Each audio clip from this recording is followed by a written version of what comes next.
What's up, everybody, and welcome back to Legit Whiskey Reviews. And today I'll be reviewing Widow Jane 10-year bourbon. All right, so I know it's been a long time. It's been about a month or so since I last released an episode. It's just life gets in the way, been busy, and just taking a break from releasing content. I just needed a break, and it was nice, you know. Now my palate is refreshed, and it's good to be back. So that little footage you guys saw in the intro was a couple months ago. Me and my daughter went to New York to visit family. That's where I'm originally from. I was born and raised in Brooklyn, New York, and the reason I put that footage in there was because I'm reviewing Widow Jane 10-year. This is coming out of Brooklyn, New York. Now it's bottled in Brooklyn, New York, but this is distilled in Kentucky, Tennessee, and Indiana. So it's a blend of bourbons. And yeah, this is 91 proof, so 45.5% ABV. It's 10 years old, age stated. And the reason this is named Widow Jane, it's named after the Rosendale mines in New York, somewhere in New York. I don't think I've ever been there. I'm not sure where it's at, but yeah, I think that's part of the reason why it's named after that. So yeah, it's good to be back.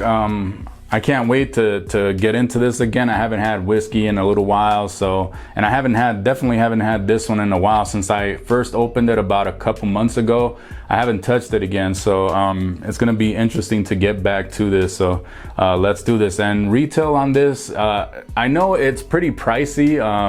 That's a big turn off for me, but as far as pricing in my area, it's anywhere between $60 to $70. It could be higher in other places, so it really just depends on your area, but it's a little bit up there, especially for the proof. But proof isn't everything, so let's get into this and try this.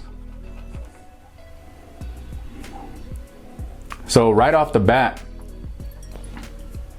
one thing you notice right away, which I really like, it's super spicy. It's very spice forward on the nose, at least on the nose. I'm getting a nice buttery, like a buttery note. It's very like buttery. That's the best way I can describe it.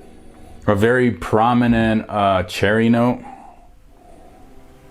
There's a little bit of like burnt orange peel in here as well.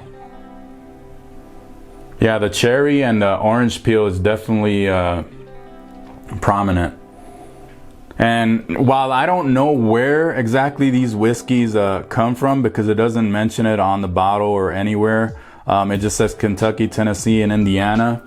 I'm assuming for the Tennessee, it's Dickel, and I'm definitely picking up some Dickel on the nose, that minerality that a lot of people don't like. I really don't mind it.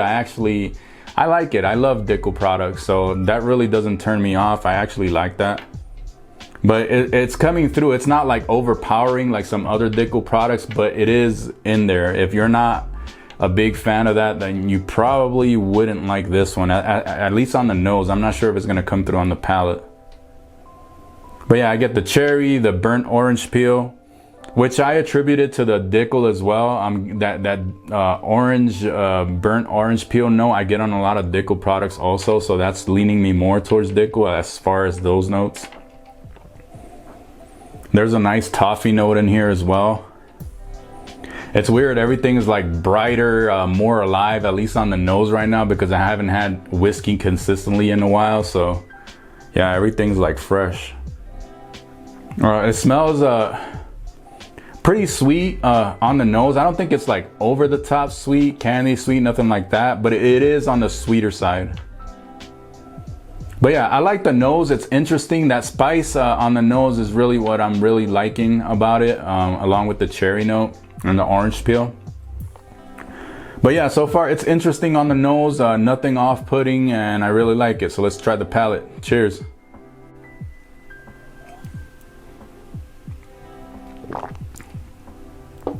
There's that spice. Super spicy.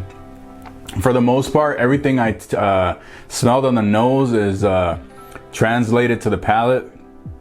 The first and foremost, the spice is right up front as far as the prominent flavors on the palate as well. That cherry note is still came through. I picked up a little bit of oak on the palate. There's a little bit of like oak tannins towards the back. It's not bitter, so that's nice, but definitely some oak tannins in there. I still get a little bit of the buttery note on the palate, but I'm getting more of the toffee, spice, cherry, and a little bit of the orange peel. That definitely comes through on the palate as well, but let me try it again.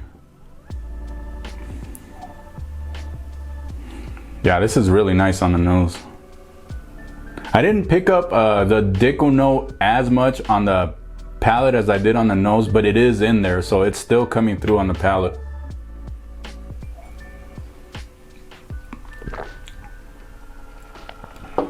I feel like where this falls a little bit short is on the finish. I would say is medium short finish. It leans more towards a short finish.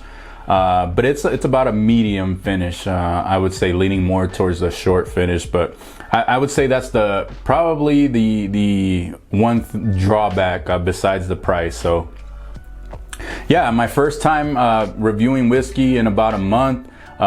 Thank you guys for being patient. If you're still watching, thank you. But yeah, this is super enjoyable. But I just wish it was a little bit cheaper, and you know, I do take pricing into account. I know it's expensive to source whiskeys from 3 different states especially, but even so, I feel like this is a tad overpriced. I wish it was closer to the $50 mark. That would be nice. But what's here is good. It's solid. I didn't know what to expect when I picked this up. I just wanted to try it, you know, something different. But I would say the price is the one that's gonna bring down the score. So as far as my final score, I'm gonna give this a C+, and mostly because of the price, and also because of the medium to short finish. It just like fell a little bit short as far as that. The flavors didn't last as long as I would like it to, but overall it's good, it's solid. I just wish it was a little bit cheaper, but hope you guys enjoyed this episode. And it's been a while. I'm trying to get back into it, and if you like my content, remember to smash that like button. Remember to subscribe and keep it legit, and do it for the love of whiskey. Cheers.